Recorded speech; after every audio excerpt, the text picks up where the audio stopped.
देखिए, class 10th के कक्षा 10वीं के बहुत सारे बच्चों ने मुझसे एक प्रश्न पूछा कि सर कक्षा 10वीं में गणित का क्लास 10th में गणित का जो सिलेबस कम हुआ है वो हमको समझ में नहीं आ रहा है कि हमको कौन कौन से पाठ नहीं पढ़ना है या हमको कौन कौन से टॉपिक नहीं पढ़ना है, तो उनको समझ में नहीं आ रहा है। और ख़ासकर बहुत सारे मुझे कमेंट भी आए, तो मैंने सोचा कि क्यों ना अब आपके लिए एक वीडियो बना बना दिया जाए, ताकि आप लोग को अच्छे से इस वीडियो में मैं आज समझा दूंगा कि कक्षा 10वीं की गणित में कोरोना वायरस के चलते इस वर्ष, है ना, कौन कौन से पाठ्यक्रम कम कर दिए गए हैं, है ना। एमपी बोर्ड मध्य प्रदेश राज्य में पढ़ने वाले जितने बच्चे हैं, चाहे वो हिंदी मीडियम वाले हो या फिर इंग्लिश मीडियम वाले हो, ये वीडियो दोनों के लिए है ना। इस वीडियो में आपको अच्छे से एक्सप्लेन करूँगा, और यदि आपको और अच्छे से एक्सप्लेन ये वाला वीडियो देखने के बाद यदि फिर भी आपको समझ में नहीं आता है, तो फिर मैं आपको किताब से बता दूंगा कि कौन कौन सी प्रश्नावली नहीं पढ़ना है और कौन कौन सी प्रश्नावली पढ़ना है। क्योंकि बच्चों को बहुत समस्या उत्पन्न हो गई है, और सरकार ने भी एक काम ये करी कि सरकार ने क्या करी कि साफ साफ नहीं बताया कि क्या पढ़ना है क्या नहीं पढ़ना है। उन्हें खाली टॉपिक का नाम बस लिख दिए, लेकिन मैंने पूरा निकाल चुका हूँ। गणित की किताब में भी मैंने निशान लगा चुका हूँ कि क्या क्या पढ़ना है क्या क्या नहीं पढ़ना है। पहले हम यहाँ पर समझ लेंगे कि क्या बोल रहा है क्या नहीं बोल रहा है, उसके बाद फिर हम वहाँ समझेंगे। तो यहाँ पे आप देखने का देखिए आप, है ना, देखो सबसे पहले यहाँ पे आपका एक गणित की इकाई 1 मतलब चैप्टर 1 आपका रियल नंबर। आपका चैप्टर 1 का नाम क्या है? Real number. और हिंदी मीडियम वालों के लिए बोल देता हूँ मैं, अध्याय 1 का नाम इनका क्या है? वास्तविक संख्या, है ना। अध्याय 1 का नाम क्या है हिंदी मीडियम वाले? वास्तविक संख्या, है ना, वास्तविक संख्या है।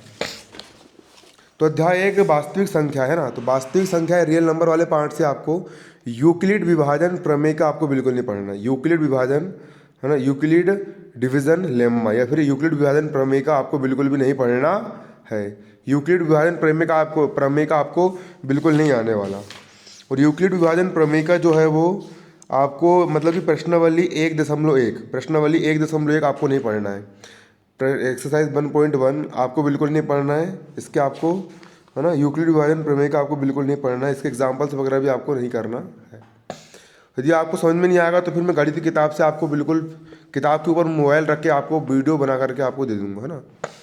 इसके बाद फिर अगला आता है आपका पोलिनोमल्स, है ना। अगला चैप्टर है आपका पोलिनोमल्स मतलब इकाई 2 बहुपद। पोलिनोमल्स, है ना, यानी बहुपद। ये आपकी इकाई 2 है। ये आपकी इकाई कौन सी है? ये आपकी इकाई 2 है। हिंदी मीडियम वाले इनको बहुपद बोलेंगे, अध्याय 2 बहुपद। और अंग्रेजी मीडियम वाले इसको पोलिनोमल्स बोलते हैं, पोलिनोमल्स, है ना। इसमें आपको क्या क्या नहीं पढ़ना है? Statement and simple problems on division algorithm. Division algorithm मतलब कि भाग वाले सवाल। एक बहुपद का दूसरे बहुपद में भाग देना एक बहुपद का दूसरे बहुपद में भाग देना, डिवीजन एल्गोरिथम। एक बहुपद का दूसरे बहुपद में भाग देना मतलब कि भाग वाले सवाल।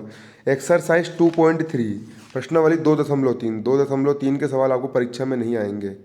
इसके अनुसार यहाँ पर ऐसे देखो डिवीजन एल्गोरिथम, क्योंकि देखो एक्सरसाइज, देखो चैप्टर 2 जो है आपका, अध्याय 2 जो है, अध्याय 2 का उदाहरण 6, उदाहरण 7, है ना। उदाहरण 6 में भी आपको भाग देना बताया गया है, उदाहरण 7 में भी आपको भाग देना बताया गया है, और आपको उदाहरण 8 भी भाग देने वाला है, उदाहरण 9 भी भाग देने वाला है, और प्रश्नावली 2.3 भी आपकी भाग देने वाली है ना। तो हो सकता है डिवीजन एल्गोरिथम बोल रहा है मतलब कि ये वाला आपको नहीं आएगा। और पोलिनोमल्स विथ रियल कॉन्फ्लिक्ट्स, है ना, मतलब कि भाग देने वाला आपको यहाँ पर नहीं पढ़ना है चैप्टर 2 में से, है ना। इसके बाद आता है आपका अगला आपका आता है चैप्टर 3, है ना, दो चरों वाले रैखिक समीकरण युग्म, है ना। चैप्टर 3 अध्याय 3 हिंदी मीडियम वाले क्या बोलेंगे? दो चरों वाले रैखिक समीकरण युग्म। और अंग्रेजी मीडियम वाले क्या बोलेंगे? अंग्रेजी मीडियम वाले बोलेंगे pair of liner equation in 2 variables, है ना। तो इसमें आपको क्रॉस मल्टीप्लिकेशन मेथड, वो क्रॉस, है ना, क्रॉस मल्टीप्लिकेशन मेथड आपको बिल्कुल नहीं पढ़ना है। क्रॉस मल्टीप्लिकेशन मेथड इसका मतलब जो होता है वज्र गुणनखंड विधि। वज्र गुणनखंड विधि के सवाल आपको पेपर में बिल्कुल नहीं आने वाले। इसका मतलब यह है कि आपको देखो, आपको एग्जाम्पल 14 उदाहरण 14 पेज नंबर 67 पेज नंबर 67 पर उदाहरण 14 आपको नहीं पढ़ना है, उदाहरण 15 भी आपको नहीं पढ़ना है, और एक्सरसाइज 3.5 यानी कि प्रश्नावली 3.5 आपको नहीं पढ़ना है। आपको इसलिए नहीं पढ़ना है क्योंकि क्रॉस मल्टीप्लिकेशन मेथड के ये वाले सवाल है, और इस सवाल पेपर में आपके बिल्कुल भी नहीं आने वाले।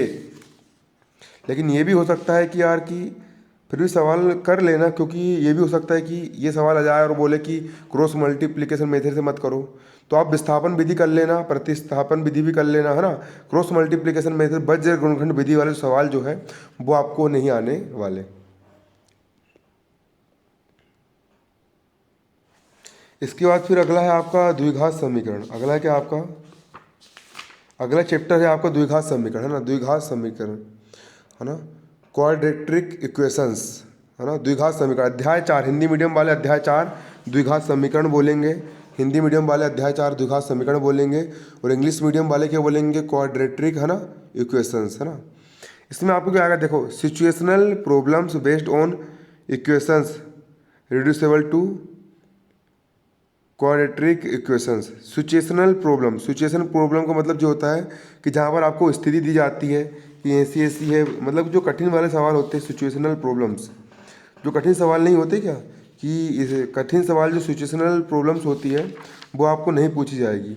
इसका मतलब यह है कि आपको डायरेक्ट सवाल दिए जाएंगे, हम जैसे बोल देगा कि वो 5x की घात 2 ऋण 6x माइनस 2 बराबर 0 के मूल ज्ञात करो, या वो आपको ऐसा बोल देगा, मतलब सिचुएशनल जो प्रॉब्लम है ना, जो मतलब कि इबारती सवाल बोल सकते हैं एक प्रकार से, इसका मतलब इबारती से निकलेगा, सिचुएशनल प्रॉब्लम्स, है ना, सिचुएशन दी जाती है, उसके आधार पर जो सवाल आते हैं वो सवाल आपको मतलब कि इस अध्याय में नहीं आएंगे। तो इसका मतलब यह है कि आप जितने भी विधि याद कर लीजिए, इसको सही तरीके से आप कर लीजिए तो आपका सही बन जाएगा, है ना।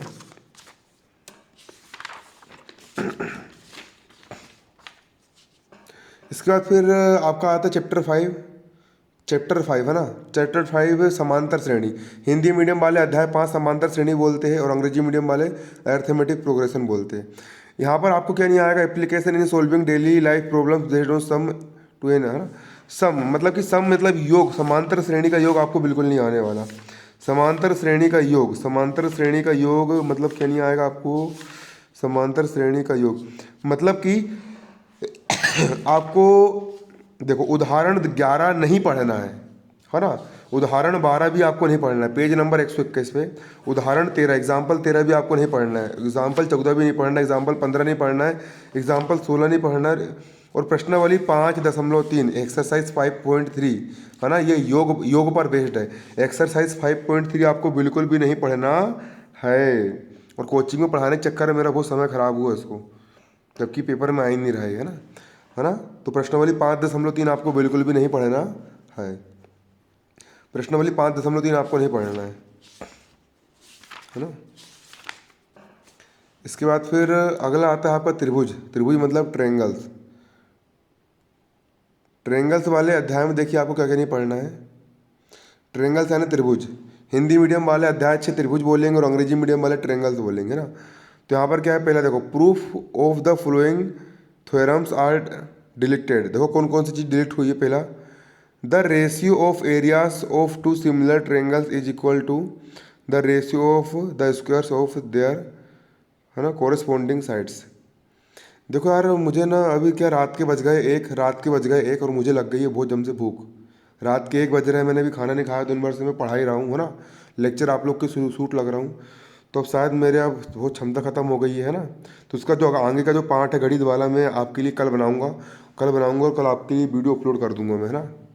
आज के लिए इतने, धन्यवाद, जय हिंद जय भारत।